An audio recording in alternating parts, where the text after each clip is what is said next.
Hey everyone, in this video I'll show you how to play PLS Donate on Roblox Mobile.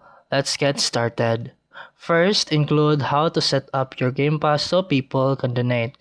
If this happens, don't forget to like and subscribe.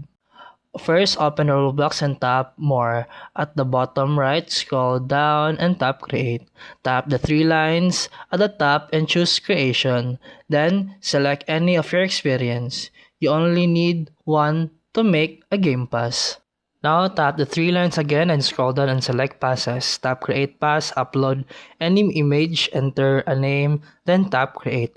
Open your new pass, tap then menu again and goes to sales. Turn on items for sale and set your Robux price, save your changes.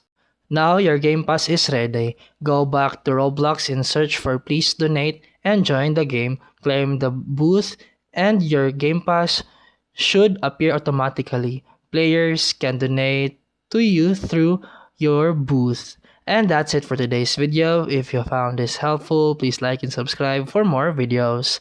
See you in the next one.